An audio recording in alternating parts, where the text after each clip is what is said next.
ایک مرتبہ ملک عرب میں انتہائی خوفناک قحط پڑ گیا۔ اہل مکہ نے بتوں سے فریاد کرنے کا ارادہ کیا، مگر ایک حسین و جمیل بوڑھے نے مکہ والوں سے کہا، اے اہل مکہ، ہمارے اندر ابو طالب موجود ہیں جو بانی کعبہ حضرت ابراہیم خلیل اللہ کی نسل سے ہیں اور کعبہ کے متولی اور سجادہ نشین بھی ہیں۔ ہمیں ان کے پاس چل کر دعا کی درخواست کرنی چاہیے۔ چنانچہ سرداران عرب ابو طالب کی خدمت میں حاضر ہوئے اور فریاد کرنے لگے، اے ابو طالب، قحط کی آگ نے سارے عرب کو جھلسا کر رکھ دیا ہے۔ جانور گھاس پانی کے لیے ترس رہے ہیں اور انسان دانا پانی نہ ملنے سے تڑپ تڑپ کر دم توڑ رہے ہیں۔ قافلوں کی آمد و رفت بند ہو چکی ہے اور ہر طرف بربادی اور ویرانی کا دور دورہ ہے۔ آپ بارش کے لیے دعا کیجیے۔ اہل عرب کی فریاد سن کر ابو طالب کا دل بھر آیا اور حضور صلی اللہ علیہ وآلہ وسلم کو اپنے ساتھ لے کر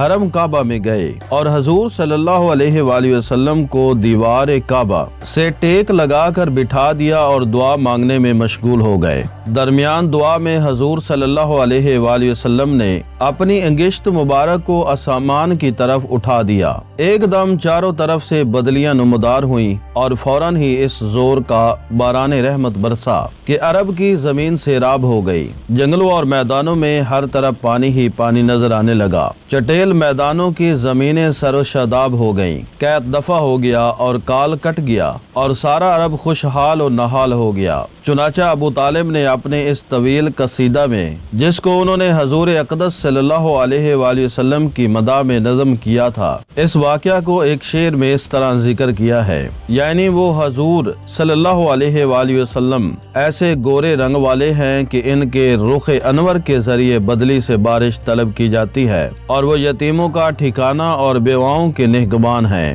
حضرت حلیمہ سعدیہ رضی اللہ عنہا کا بیان ہے کہ آپ صلی اللہ علیہ وآلہ وسلم کا گہوارہ فرشتوں کے ہلانے سے ہلتا تھا اور آپ بچپن میں چاند کی طرف انگلی اٹھا کر اشارہ فرماتے تھے تو چاند آپ صلی اللہ علیہ وآلہ وسلم کی انگلی کے اشاروں پر حرکت کرتا تھا۔ جب آپ کی زبان کھلی تو سب سے اول جو کلام آپ کی زبان مبارک سے نکلا یہ تھا، اللہ اکبر، اللہ اکبر، الحمدللہ رب العالمین۔ بچوں کی عادت کے مطابق کبھی بھی آپ صلی اللہ علیہ وآلہ وسلم نے کپڑوں میں بول و براز نہیں فرمایا، بلکہ ہمیشہ ایک معین وقت پر رفع حاجت فرماتے۔ اگر کبھی آپ صلی اللہ علیہ وآلہ وسلم کی شرمگاہ کھل جاتی تو آپ رو رو کر فریاد کرتے، اور جب تک شرمگاہ نہ چھپ جاتی تو آپ کو چین و قرار نہیں آتا تھا، اور اگر شرمگاہ چھپانے میں مجھ سے کچھ تاخیر ہو جاتی تو غیب سے کوئی آپ کی شرم چھپا دیتا۔ جب آپ اپنے پاؤں پر چلنے کے قابل ہوئے تو باہر نکل کر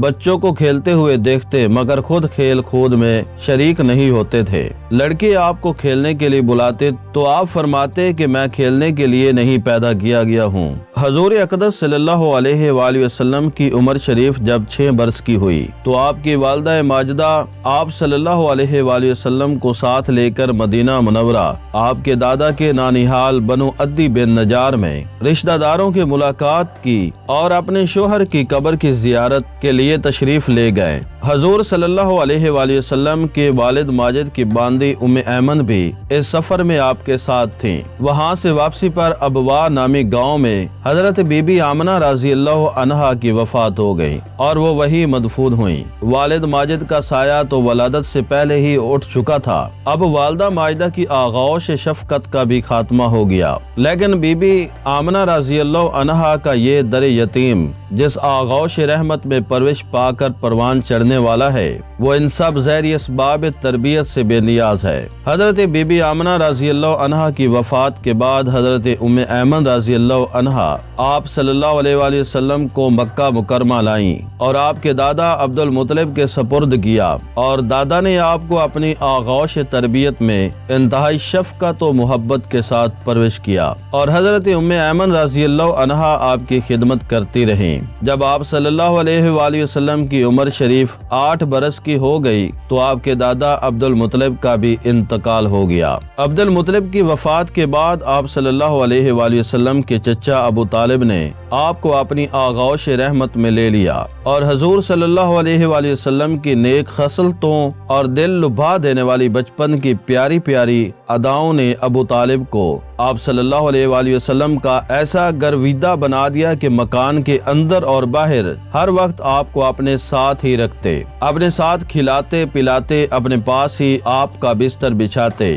اور ایک لمحہ کے لیے بھی کبھی اپنی نظروں سے اوجھل نہیں ہونے دیتے تھے۔ ابو طالب کا بیان ہے کہ میں نے کبھی بھی نہیں دیکھا کہ حضور صلی اللہ علیہ وآلہ وسلم کسی وقت بھی کوئی جھوٹ بولے ہوں، یا کبھی کسی کو دھوکہ دیا ہو، یا کبھی کسی کی کوئی ایذا پہنچائی ہو، یا بےہودہ لڑکوں کے پاس کھیلنے کے لیے گئے ہوں، یا کبھی کوئی خلاف تہذیب بات کی ہو۔ ہمیشہ انتہائی خوش اخلاق، نیک اطوار، نرم گفتار، بلند کردار اور اعلیٰ درجہ کے پارسا اور پرہیزگار ہیں۔ جب حضور اکرم صلی اللہ علیہ وآلہ وسلم کی عمر شریف 12 برس کی ہوئی تو اس وقت ابو طالب نے تجارت کی غرض سے ملک شام کا سفر کیا۔ ابو طالب کو چونکہ حضور صلی اللہ علیہ وآلہ وسلم سے بہت ہی والہانہ محبت تھی، اس لیے وہ آپ کو بھی اس سفر میں اپنے ہمراہ لے گئے۔ حضور اقدس صلی اللہ علیہ وآلہ وسلم نے اعلان نبوت سے قبل 3 بار تجارتی سفر فرمایا، 2 مرتبہ ملک شام گئے اور 1 بار یمن تشریف لے گئے۔ یہ ملک شام کا پہلا سفر ہے۔ اس سفر کے دوران بصرہ میں بحیرہ رحب کے پاس آپ کا قیام ہوا۔ اس نے تورات و انجیل میں بیان کی ہوئی نبی آخر الزمان کی نشانیوں سے آپ صلی اللہ علیہ وآلہ وسلم کو دیکھتے ہی پہچان لیا اور بہت ہی عقیدت اور احترام کے ساتھ اس نے اپنے قافلہ والوں کی دعوت کی اور ابو طالب سے کہا کہ یہ سارے جہان کے سردار اور رب العالمین کے رسول ہیں، جن کو خدا عز و جل نے رحمت العالمین بنا کر بھیجا ہے۔ میں نے دیکھا ہے کہ شجر و حجران کو سجدہ کرتے ہیں اور ابرانے پر سایہ کرتے ہیں، اور ان کے دونوں شانوں کے درمیان مہر نبوت ہے۔ اس لیے تمہارے اور ان کے حق میں یہی بہتر ہوگا کہ اب تم ان کو لے کر آگے نہ جاؤ اور اپنا مال تجارت یہیں فروخت کر کے بہت جلد مکہ چلے جاؤ، کیونکہ ملک شام میں یہودی لوگ ان کے بہت بڑے دشمن ہیں۔ وہاں پہنچتے ہی وہ لوگ ان کو شہید کر ڈالیں گے۔ بحیرہ رحب کے کہنے پر ابو طالب کو خطرہ محسوس ہونے لگا، چنانچہ انہوں نے وہیں اپنی تجارت کا مال فروخت کر دیا اور بہت جلد حضور صلی اللہ علیہ وآلہ وسلم کو اپنے ساتھ لے کر مکہ مکرمہ واپس آ گئے۔ بحیرہ رحب نے چلتے وقت انتہائی عقیدت کے ساتھ آپ کو سفر کا کچھ توشہ بھی دیا۔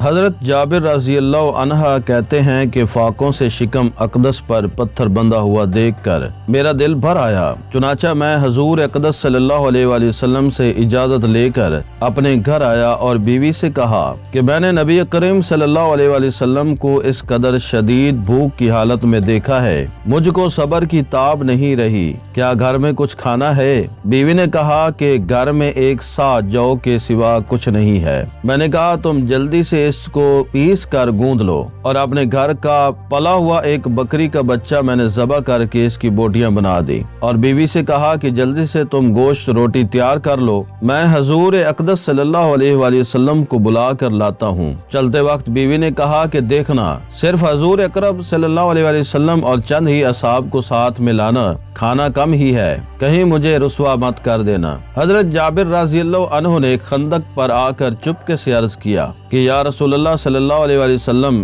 1 سا آٹے کی روٹیاں اور 1 بکری کے بچے کا گوشت میں نے گھر میں تیار کرایا ہے، لہذا آپ صلی اللہ علیہ وآلہ وسلم صرف چند اشخاص کے ساتھ چل کر تناول فرما لیں۔ یہ سن کر آپ صلی اللہ علیہ وآلہ وسلم نے فرمایا، اے خندق والو، جابر نے دعوت طعام دی ہے، لہذا سب لوگ ان کے گھر پر چل کر کھانا کھا لیں۔ پھر مجھ سے فرمایا کہ جب تک میں نہ آ جاؤں روٹی مت پکوانا۔ چنانچہ جب حضور اکرم صلی اللہ علیہ وآلہ وسلم تشریف لائے، گوندے ہوئے آٹے میں اپنا لعاب دہن ڈال کر برکت کی دعا فرمائی اور گوشت کی ہانڈی میں بھی اپنا لعاب دہن ڈال دیا، پھر روٹی پکانے کا حکم دیا اور یہ فرمایا کہ ہانڈی چولہے سے نہ اتاری جائے۔ پھر روٹی پکنی شروع ہوئی اور ہانڈی میں حضرت جابر رضی اللہ عنہ کی بیوی نے گوشت نکال کر دینا شروع کیا۔ 1000 آدمیوں نے آسودہ ہو کر کھانا کھا لیا، مگر گوندا ہوا آٹا جتنا پہلے تھا اتنا ہی رہ گیا اور ہانڈی چولہے پر بدستور جوش مارتی رہی۔